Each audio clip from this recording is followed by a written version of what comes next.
Think about it. Just by enjoying a cup of coffee in the morning, you've already impacted the lives of hundreds of people on multiple continents, affected water systems halfway around the world, influenced government policies.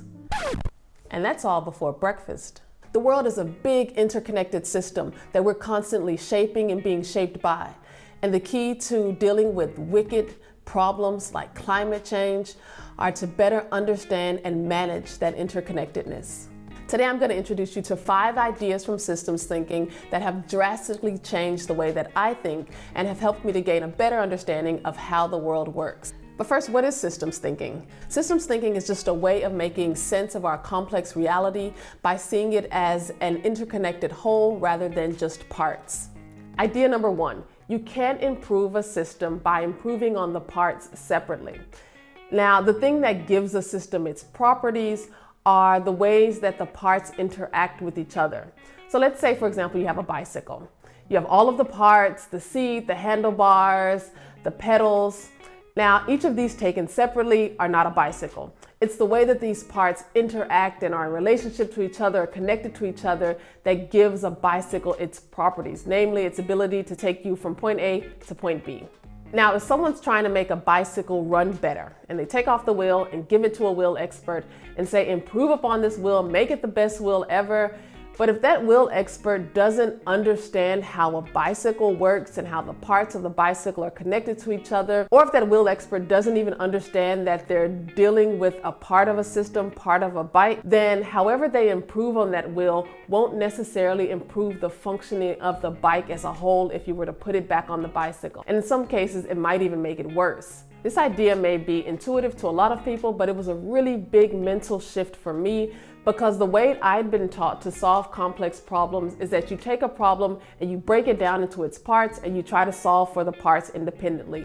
This doesn't mean that you can never work in parts, because sometimes you have to make a problem more manageable, but it does mean that you have to have an understanding of the whole at the same time. So basically you need to see both the forest and the trees. And that brings us to idea number 2.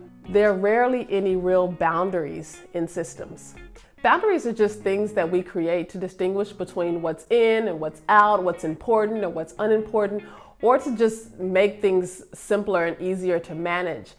But we forget that the boundaries are created by us and that they're not actually reflected in reality. And then we're very surprised when the world doesn't behave in a way that respects these fixed boundaries. Like, for example, we think we throw things away because we've removed them out of some imaginary spatial boundary into some other place where we think they no longer affect us or impact us.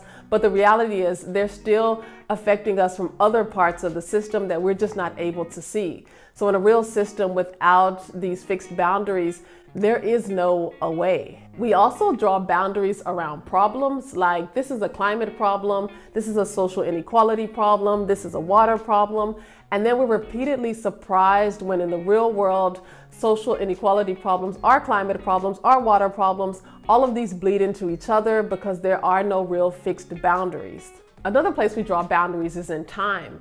We might choose to look at the effects of something over a specific time horizon, but in reality, those effects extend far out, 50, 100, 1,000 years into the future, but we're not considering those effects because we've set these artificial boundaries in time. Now, the last thing I'm going to say about this is that boundaries are a useful tool for managing a lot of information. We can't take in the full complexity of the world every time we want to solve a problem, but it's important to remember that boundaries affect what we're able to see and they affect the solutions that we're able to consider. And boundaries are not neutral. So anytime you have a problem, try to constantly think, okay, where are the boundaries drawn? Can they be redrawn into different places? And maybe that'll open up different possible solutions or different perspectives that you hadn't considered. If you're finding this useful, remember to hit the like button. It really helps. Very similar to boundaries is idea number 3, which is there is no blame. We have a tendency to blame something or someone else as the source of our problems, or when we talk about systems, it's usually some problematic system that exists independent and outside of us. But just like there are no boundaries, there's no outside. we're not standing apart from the system, we're a part of it and the feedback process. So our actions and decisions shape the world, causing changes which then feed back and shape us. Now, this isn't about turning the blame back in on ourselves. It's about reclaiming the power to see how we shape the structures that we're a part of so that we can understand them, manage them, and be intentional about the way that we shape the systems so that we can bring about the positive change that we want. Speaking of positive change, idea number 4 is work to dissolve problems, not solve them. When you solve a problem, you take a solution and apply it to a problem. If you remove the solution, then the problem is typically still there. And as a problem evolves or matures, as problems tend to do, then the solution eventually stops working. But when you dissolve a problem, you redesign the structures creating the problem so that the problem doesn't come into existence. So basically, problem solving is directed at symptoms and problem dissolving is directed at causes. We can take a real life example, pesticides, to see how this works. So pesticides are a solution to the problem of insects destroying crops. You've got a problem, you take a solution, pesticides, and apply it to the problem. If you remove the pesticides, the problem is still there. Now, if we were to take a problem dissolving lens on this, then you would say, how can we redesign conventional agriculture in a way that the crops have the natural stability and resilience of natural ecosystems which don't need pesticides? Short-sighted solutions lead us to idea number 5, which is that today's problems come from yesterday's solutions.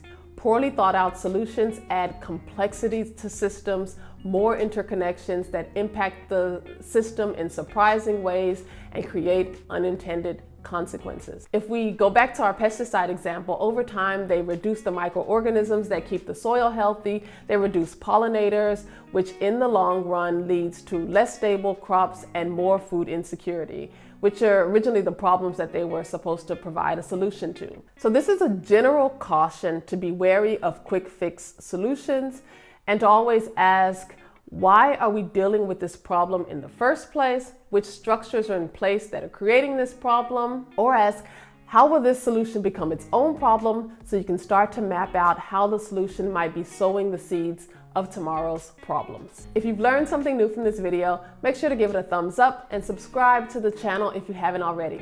I'll see you in the next video.